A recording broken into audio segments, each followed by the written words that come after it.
The Gunna album is hitting. Gunna's going on Gunna's tour. going He's doing 2 dates. That could be. Because that's smart. He's doing 2. It's Oh, it's only 2? It's New York and LA. Okay. Ain't dumb.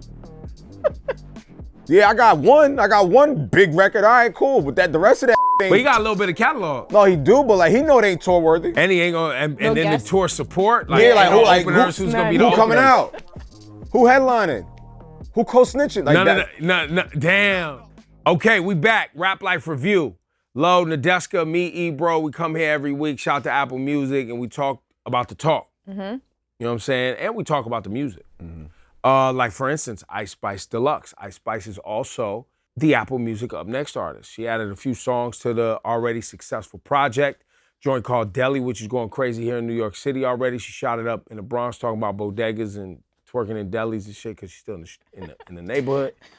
But what's most interesting to me about the project, honestly, was the opening track, How High, on the project. I don't know if you guys listened to it, but I wanted to see if she was gonna try anything different, or we was gonna get kind of the same flows, same patterns, whatever. And there is that.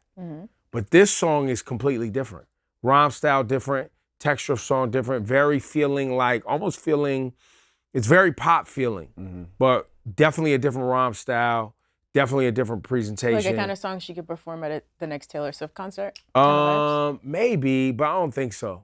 I don't think Taylor would want this one on stage. Too She pop, wouldn't not invite her. enough It's too good. It's too good. It's too good. Too good? If you go back in Ice Spice's discography, because I met her at Munch, like I think we all did, but I was like, I saw some other songs on Apple Music, so I went and listened to them. They were more relationship based. Like someone broke my heart, or you're not gonna treat me this way, or et cetera, which actually intrigued me about her as an artist, because there weren't any other up and coming women rappers showing that side of storytelling and rhyming, right, at the time, so it intrigued me.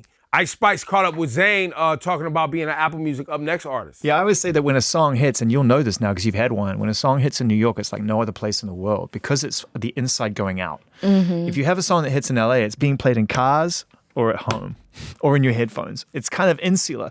In New York, to your point, every car that drives past is playing it loudly. Right. People are listening to it on the stoop. People are listening to it in the store. Yeah. And when you have that magic moment where everyone's listening to it, like, what did that feel like for you when you were walking around your home city and you heard your song being played somewhere unexpected for the first time, though? Do you remember where it happened? No, I don't remember exactly where. I'm not gonna lie. But I still feel really excited. Like, when I'm outside and I hear my music playing, like, just random people walking by or whatever, I still get excited like the first time, because that's just so crazy to me, you know? Like, I expect to see it like online and on streaming and like seeing people enjoy it at home on TikTok, whatever. But like when you see people outside doing it, is different. It's like, it makes it real. Then you got Travis Scott single with The Weeknd and Bad Bunny, which is out making noise. Summer vibe. Summer vibes. You got A$AP Rocky with a new record, and he was performing at Rolling Loud, I believe it was. Yes. Album coming soon. And speaking of Travis Scott, people on the internet are saying that there's lyrics in the Rocky song that they believe are shots at Travis Scott. Are you guys seeing this? I, for one, thought it was Drake. So You thought it was shot at Drake? Yeah, but I'm trying to make the connection between those two. Like, I mean, it's the style thing. I guess when you hear the lyrics, I mean, you would never say that Drake necessarily took Rocky's style, because I feel like we never looked at Drake as when he said, "I stole your bitch," I thought he was referring to, you know, how Drake and Rihanna had their... Oh, got it. That's what I thought. So I thought the internet's talking about the style, the braids, the clothes, right. Because there was that moment. Didn't it happen on Hot 97 where one of you asked him about it? Rocky, and he said, I don't remember. He kind of said, let the people decide if he's authentic or if he's a biter or something like that. I forgot that was like an issue. Do you see similar styles between the two? Do you see similar flows? Do you see not music styles? I think aesthetically, maybe the fashion, the hair. Yeah. Maybe, but I never thought they were really I never put them in the same spot. Whoever he was talking about, he wanted them to take offense because he said that in the clip. Definitely wants them to take offense. Definitely don't know who he's talking about. But also definitely great promo for the single and whatever the upcoming project is. Because, you know, you could have been making all this noise, but he chose to do it now because he knows it's going to move I think the album's called, like, Are You Dumb? Or Don't Be Dumb, Or Don't Be Dumb, yeah, something like that. This is like the whatever it single. is, it's coming. Coming soon. Yeah. Coming soon. Nas is back.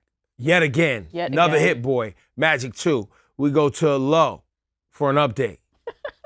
On the street. Listen, we were talking about Killer Mike's album, Michael. Yes, and love how it. phenomenal, it was. But I ran this project back about 50 times.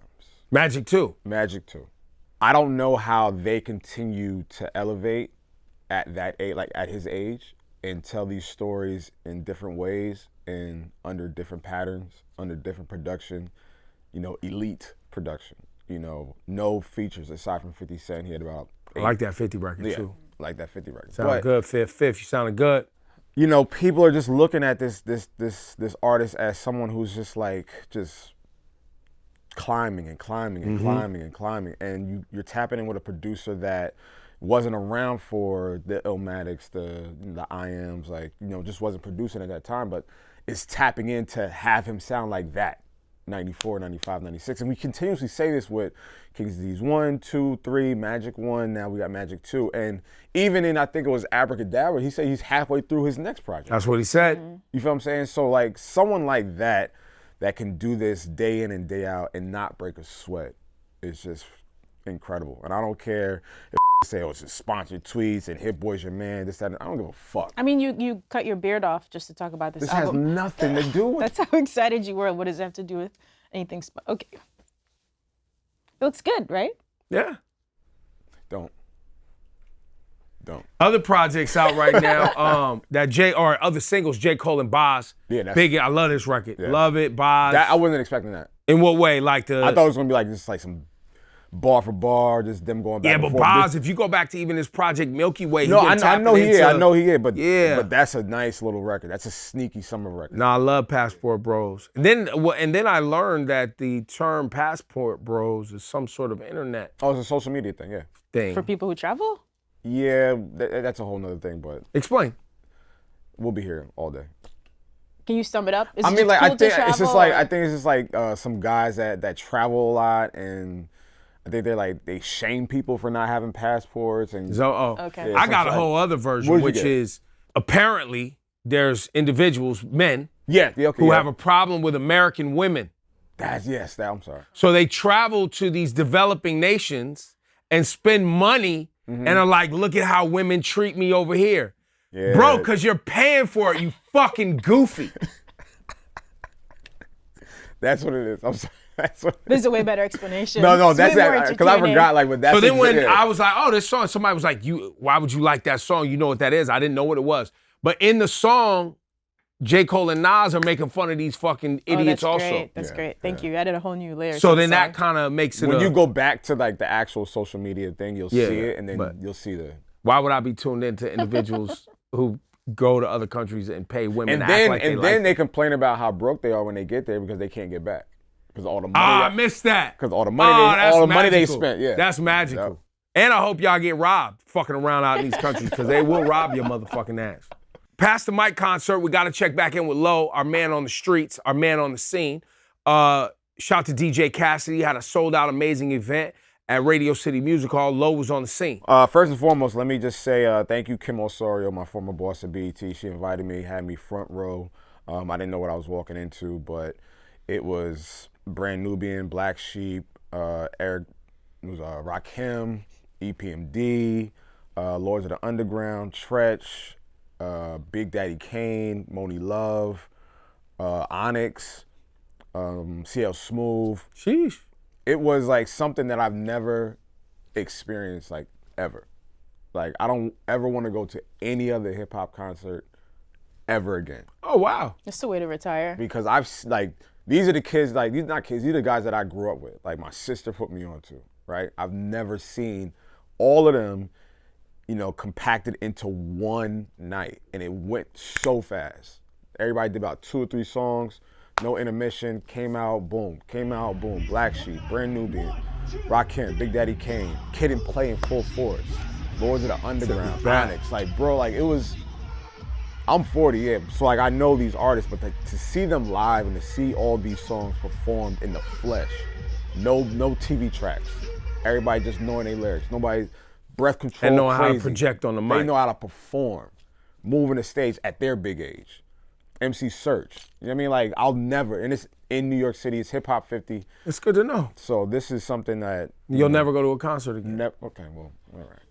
That's what the man said. He said. Lil doesn't care about any of these other summer tours Fuck them. we're about to talk about. Ever. But you know what? You might as well, right? Because Everybody not yet. they struggling. They struggling. They're right struggling. now. It's a big conversation going on. Yeah. And I think it's honestly unfair to a lot of the artists that maybe aren't selling the amount of tickets that they would like to or thought they could. I think it's an unfair assessment. I think that I think that there's an oversaturation of concerts, kind of propelled by the industries behind them, whether that's Live Nation or AEG or whatever the big promoting companies are. They have to fill up these buildings, and they give advances to these artists to do shows. And some of these artists just ain't ready for that. And I think the audience, or the consumer, let's say, only has so much, like how much money do we think people got to go to a Drake show that's gonna run you an average ticket of $150, $200, a Beyonce show that's running you similar prices, maybe even more. Way more. I think the Drake tickets, the cheapest ones start at $200 for all the way up. It's I looked up some last night for the Garden, $475 and up. Yeah. And that's for 303. That's for up. You up there. That's so then you throw plus. in festivals right. that run through markets in the summertime. Then you just have family travel or whatever vacation, whatever, boom. Then you gotta take your kids back to school. And just period inflation. There's just a lot going on right now, right? So we were all stuck at home for a couple of years. The big artists weren't touring. Now the heavy hitters are back on the road. People, like you said, are broke. They're still trying to go on vacation. There's a lot. So for artists, I think we were talking about Lil Baby canceling some of his dates, which is, it's whatever. He's still a great artist. Yeah. I think we love and support these artists, but is it just being more strategic with when you tour and also choosing the right venues? Because even for big artists like Drake and B, I think when Drake was touring maybe back in, was it 2016 or earlier, he was talking about having to fight to do arenas instead of stadiums. So arena like MSG, I think, holds like a little bit under 20K. Stadiums like Beyonce's doing is like 65,000. So it's also like choosing the right venues, right? Deciding to make it intimate or trying to like sell out 2 big shows and pack it out. Well, Drake's a great example. He did 7 shows in the area. He did 4 in Brooklyn at the Barclays. He did 3 at the Garden. Which is a lot of shows. 7 shows. Right. So clearly he could have sold an arena. It just wouldn't feel, like you said, as intimate. He may not feel like he wants that. He wants that intimate. He like when you look at his show, it's always like him talking to the crowd like he's doing stand-up, like, people throwing shit on stage, like, the women throw the bras, like, and he's walking through the actual arena. Like, he's coming down through, like, the concession stand and walking through with Aaron Judge, like, I think that's what he did. Yeah, John Carlos Stanton. Yeah, the first night. In Boston. Devin Booker, Steph Curry, like all of that. The first night he did at Boston, he did Jason Tatum. He brought out J. Cole in Montreal, but it's more intimate, and they're all walking through the crowd. So he can't do that in a stadium. Right. But we know Drake can sell out a stadium if he wanted to. But I think that's a smart business move, right? Yeah, for Drake, right? Like looking at what we're seeing today, and I think for artists who have, a lot of people confuse success in streaming with success in like the real world. Streaming's kind of its own space in many ways, and then when you move outside of that, then there's kind of like the regular world where people aren't as active and highly engaged the way they are on Instagram and streaming and these kind of social media places. Right. And I think once you move outside of that, you start to see where people got to make tough decisions of what they're going to do with their money. And if you haven't built a reputation for putting on a real good show, phenomenal show, like what am I going to get? What am I getting for this money that you're asking me for? What's the experience? And I think look, while we're talking this shit today and people are struggling with tickets or whatever the hell's going on, I also think it's an opportunity. Like you said, you went to Radio City and you saw an amazing... And that shit was sold out, but people knew exactly what they were getting.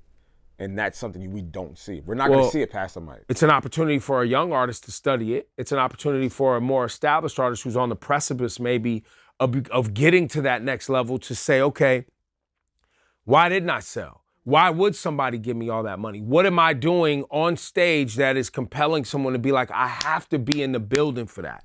What is my actual performance like? Like you look at the greats, they had to figure that out. Even Jay, like I watched Jay from day one when people used to complain all the time about Jay-Z on stage. They was just like, yo, he's just standing there rapping. And for me as a fan, I'm like, yo, I want to see that because I understand what that skill is. Right? Like what it takes to do that song after song after song. I'm into it. I'm into the records. But somebody who's maybe a little bit more passive as a fan, they're like, where's the show? So as Jay evolved, he developed a show that created an experience that is something that's like, yo, are you going? Killer Mike's show. Killer Mike, I went and saw him at the Apollo. You went to that? Yeah. I went to the concert.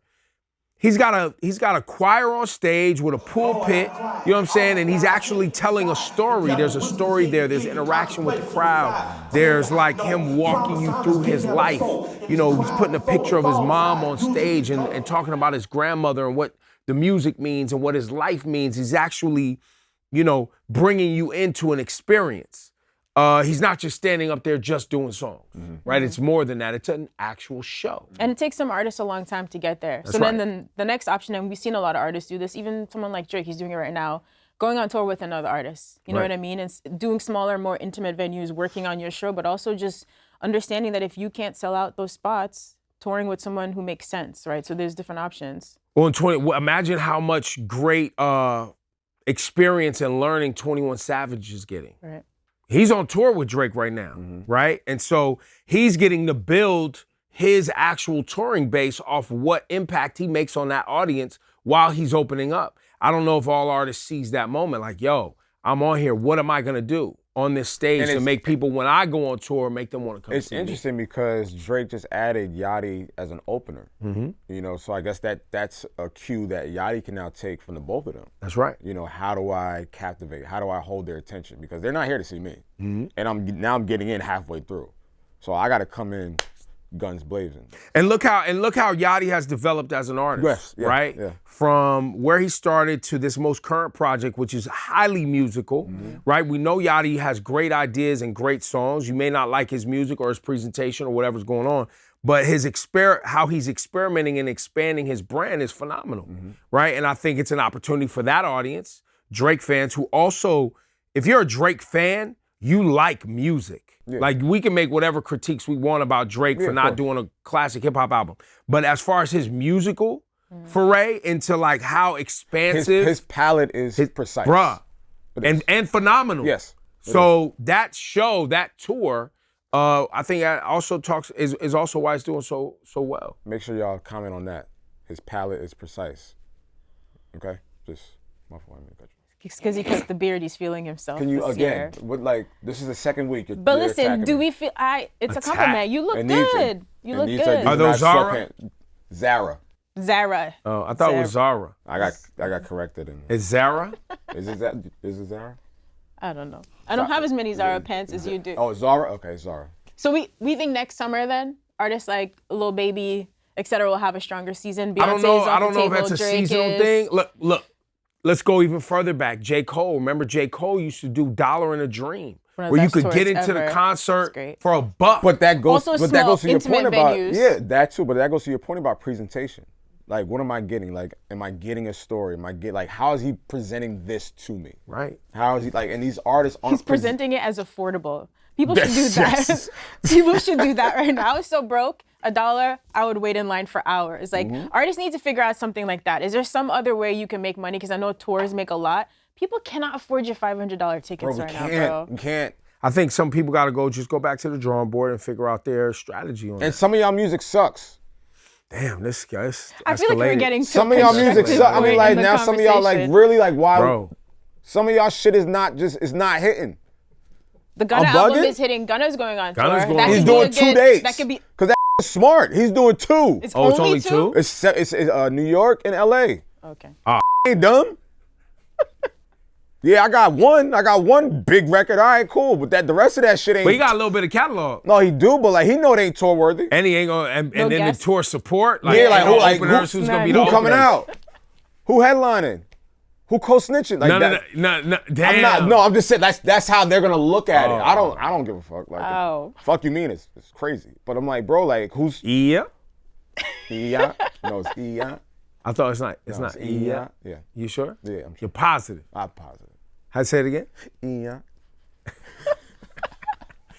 And I think the last piece of material we got to cover today is Doja Cat, who currently right now on social media is. Doja Cat's your spirit animal. Ah, I've man, this decided. girl, man. Nobody chose harder. Oh, man, she don't give a fuck. And she's talented. If she wasn't talented and didn't give a fuck, I wouldn't. That's how we feel about what you up? too. Oh, thanks, guys. Thanks. So anyway, apparently she offended fans, and fans are deleting fan pages, and all of this is going on over a myriad of things, I think, at this point. Is this like her purging of her pop fans on some like, yo, I never even really fucked with y'all, just was getting to the bag? Because remember she tweeted that? Was like, I never even liked that pop shit anyway, I'm getting to this rap shit. Didn't she say that like some weeks ago? Yeah. She did. And so now all these like weird, weirdo fans that go mad hard, she's like, I don't even know y'all. Like, they're like, we love you, Doja. She's like, don't care. This is the best I rebrand don't know ever. y'all. Like, Don't even know I you mean, like that. I don't see it as a rebrand. It's just like you're filtering the bullshit. It's just like, all right, is here for a different reason, and I don't care to defend, why I'm doing what I am or what direction I'm going into. Because she's outspoken, it seems like she's dismissing or being dismissive. She's like, I just don't give a fuck. Like, support it or not. I think this is the beginnings of the rebrand. She's planting the seed so no one's like offended when she does the full purge and drops the rap she just album. don't fucking care. It's great. I love it. It's So perfect. yeah. That's how you just don't give a fuck. Well, because I think at a certain point, you have to come to terms with the reality that to make yourself happy and to be happy with yourself, you're not gonna make everybody else happy. Right. And there's gonna be people who ain't gonna like you. Like, there's certain things that I've said that people wouldn't like, but I had to stand on mine. And that's, you know what I'm Same saying? here, I'm not same gonna here. back off my thing or my commentary or how I feel about a thing just because it might offend a certain group or the individual that did it even. And it doesn't mean I don't love you or love you as a person or a human being. People do dumb shit all the time I just or don't say fuck dumb with shit. what you just did. But I don't like that. Right. And I wouldn't do that. And I think that shit is trash. Especially if I feel like if it's a detriment to hip hop or specifically black folks. Like I'ma say some shit. Or if you're just an asshole, I'ma say some shit. But I think that's how she's wired. She's looking at like y'all are assholes. right. And y'all being disrespectful and foul, and I didn't even. Well, I mean don't it. even know if it, I think honestly she's shitting on people who literally were like, "We just love you," and that's why I don't even know if they was Just being a rebrand assholes. to be a She was rapper. just on some Don't like, care. yeah, fuck that shit, fuck Don't the care. internet. Which is great because she has a tour coming up. It's not like she has nothing on the line here. She's not taking the year off. Right, anyway, fact. I respect it. That's amazing. Yo, She's still wanna gonna see sell it. out those I want to dates. see it. I want to see it all. I want to see the whole thing She might unfold. show up and say "fuck you" live on stage. I like it. I'm into it. Well, I mean, don't say it live. What? Why not? That's They'll probably like it, though. I mean, like broken. We paid money to like. Don't tell me fuck It's me. part of the experience, Like, Lo. Come on. You say fuck you when I just. But paid if about the $2, artist like, is nah, that so, but I'm here's throwing the some shit on stage. here's Don't tell me here's fuck you. here's the thing though. But if the artist if that's the energy, right? Like almost on some punk shit, on some like metal shit, on some like real in your face if that's the energy, the fans are like, yeah, fuck Love you, it. fuck Yeah, you. yeah. Like that might be the whole vibe. That's not her energy. Her energy is not that. She's see- Do directing you it know at. her but see- energy though? I think I See, don't- that's what don't- she's trying to change though. exactly. That's what I'm saying. This She's is the trying to beginning. change what you're talking Planting about. The seed. Okay, all right. My fault, Doja. No kidding. No kidding. No Lo kidding. loves kittens. That's why he feels so strongly I do and like deeply that. about Yeah, this. that's You very- wouldn't expect it, right? I wouldn't think Lo's the kind of guy who's like I on can't TikTok read. I looking can't at- dress, and I don't like cats. And for I the said you audience, look the great, the kitten beard is story, if you good. didn't research it, is because one of her fans was saying that they're the Kittens as the Doja Cat fan base. Right. And she was like, no. And they were like, but you said we were the Kittens. And she was like, yeah, when I was an alcoholic teenager, like, we ain't doing that no more. Right. Fuck that. She's on her rap shit. I love it. I love it. I love it too. I'm not mad at it. So we'll see how the music sounds, and we'll see if this behavior translates to real world, because that's always a tell, right? Remember, nobody was fucking with Gunna. Nobody was gonna listen to the Gunna album. That motherfucker got the #1 song in the world on Apple Music, and is going out doing shows. But everybody had a problem with everything. Bro, we're civilians. No facts. So I'm wondering if she's picking up on y'all motherfuckers on the internet don't really even buy tickets I mean, like or listen to before my music. Fuck even y'all. before that, like nigga didn't give a fuck. Care. There's no street code. There's no loyalty. There's no. Oh, you still talking about Gunna? I No, was I'm back to talking Doja about Cat. like in everything with rap. Like everything is a facade. Right. So like nigga do not give a shit. Is still out here buying records from 6ix9ine. That should tell you everything. Is it heat though? Is it fire? Are you kidding me? No, is it fire though? You got to join with Kodak Black. No, son. that shit is ass. I didn't hear it, but I saw the little IG thing. Ass. You heard the 6ix9ine? kind of question is that? Are you crazy? Anyway, that was the Rap Life Review. I was trying to see if my compadres was supporting. I'm Ebro, that's Low, that's Nadeska, and we'll see y'all next week. We have just become the same. Right, the same on person. this side of the couch. That's the other side. That's right. That's the right side. That's over there. It's like how you talk to your kids. Right. You It's don't like, know which whose one? name What's your you're name? calling. Which one are you? Oh, yo, I be forgetting Issa's name all the time. I'll be like, like, yo, yo, Issa. She be like, yo, you forgot my name for a second, I think. What's up? Nadeska here, and if you enjoyed this episode of the Rap Life Review, you can catch me here every week with Lowkey and Ebro. Subscribe, hit the like button, make sure you never miss an episode, and of course, drop us a comment below, and we'll see you next time on the Rap Life Review.